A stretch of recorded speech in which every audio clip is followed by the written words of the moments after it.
বাড়ি যেতে আর মাত্র কয়েকটা দিন বাকি, তাই আজকে দুজনে মিলে আমরা ঠিক করলাম ব্যাগগুলো ফাইনালি আমরা গুছিয়ে নেব। ব্যাগ আমি যদিও একাই গুছবো, তাও ওকে সাথে রাখা, যে ওর কোন কোন জিনিসপত্রগুলো লাগবে সেগুলো একটু বলে দিলে তাড়াতাড়ি ব্যাগটা গোছানো হয়ে যাবে, তাই ওকেও সাথে নিয়ে নিয়েছি। প্রথমে আমরা ঠিক করেছিলাম একটা ব্যাগেই দুজনের জিনিসপত্র নিয়ে নেব, তারপরে ভাবলাম না, দুটোই নিয়ে রাখি, বাড়ি যখন যাচ্ছি, যখন ফিরবো তখন বাড়ি থেকে তো টুকটাক জিনিসপত্র নিয়ে আসাই হবে, তখন আবার সমস্যা হয়ে যাবে। তারপর ওকে জিজ্ঞাসা করছিলাম তোমার কোন কোন জামাগুলো নেবো। ও দেখছে আমার থেকেও বেশি কনফিউজ, ও বলছে সবগুলি নিয়ে রাখ, যখন যেটা ইচ্ছা হবে পরে নেবো। আমরা এখন যেখানে আছি গুজরাটের জজদানে, সেখানে খুব একটা ঠান্ডা নেই, কিন্তু বাড়িতে ফোন করে জেনে নিয়েছি ওখানে ভালোই ঠান্ডা, তাই বেশি জামা কাপড় নিয়েও লাভ নেই, সোয়েটার তো পরতেই হবে।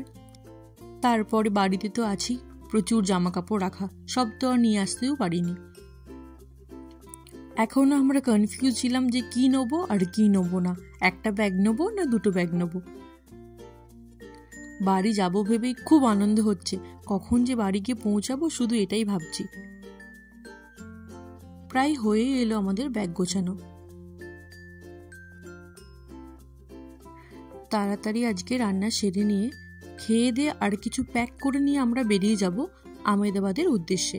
আহমেদাবাদ থেকে আমাদের আগামীকাল ফ্লাইট আছে ভোর 5টায়, তাই আজকেই আমরা আহমেদাবাদ চলে যাব। আহমেদাবাদে আমার একটি দিদি থাকে, আজ গিয়ে আমরা ওখানেই থাকবো। কালকে প্রায় 2টো নাগাদ বেরিয়ে পড়বো দিদির বাড়ি থেকে এয়ারপোর্টের উদ্দেশ্যে। দিদির বাড়ি থেকে এয়ারপোর্ট 8 ঘন্টার মতো লাগে যেতে।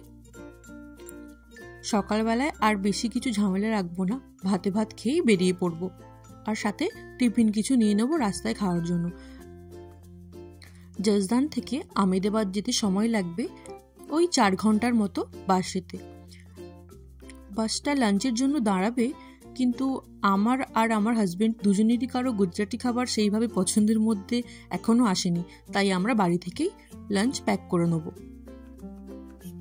রান্না বান্না সব কমপ্লিট, এবার টিফিনটা প্যাক করে নিচ্ছি।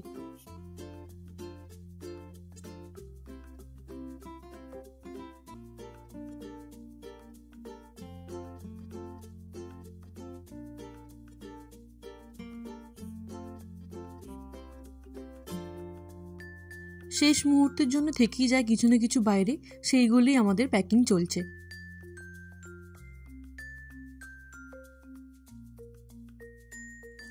টিফিনটা একটা ছোট ব্যাগের মধ্যে নিলাম, যাতে আমরা ইজিলি বার করে সেটা খেতে পারি। সব থেকে ইম্পর্টেন্ট কাজ, ঘরের ডাস্টবিনের ময়লাগুলো বাইরে বার করে দেওয়া, নইলে এতদিন আমরা বাড়িতে থাকবো না, গোটা ঘর গন্ধ হয়ে যেত আর ওই ময়লাগুলো পচেও যেত। তারপরে আমরা সিলিন্ডার চেক করে নিলাম, মোটামুটি ঘরে সব কিছুই আমরা চেক করে নিয়েছি। এবার আমরা বেরিয়ে পড়বো, আমাদের সব কিছু প্রায় কমপ্লিট।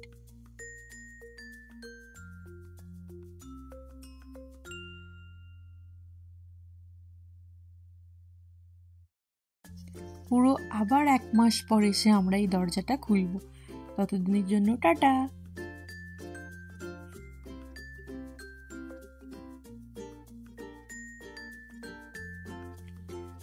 এই লিফটে এসে ভিডিও করতে আমার কিন্তু বেশ ভালো লাগে, যখনই আমার হাতে ফোন থাকে আমি কিন্তু একটু একটু করে ক্লিপ নিয়ে নিই।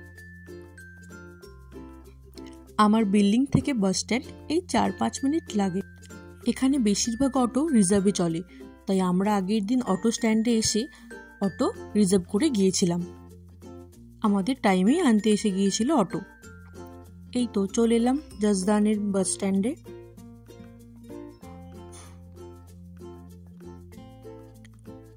ফার্স্ট টাইম আমি এখানে এসে ভেবেছিলাম এটা কি রেল স্টেশন, কারণ আমাদের বাড়ির ওখানে রেল স্টেশনগুলো কিছুটা এরকম ধরনেরই হয়, কিন্তু আমার হাজব্যান্ড বলল এখানে নাকি বাস স্ট্যান্ড এরকমই হয়।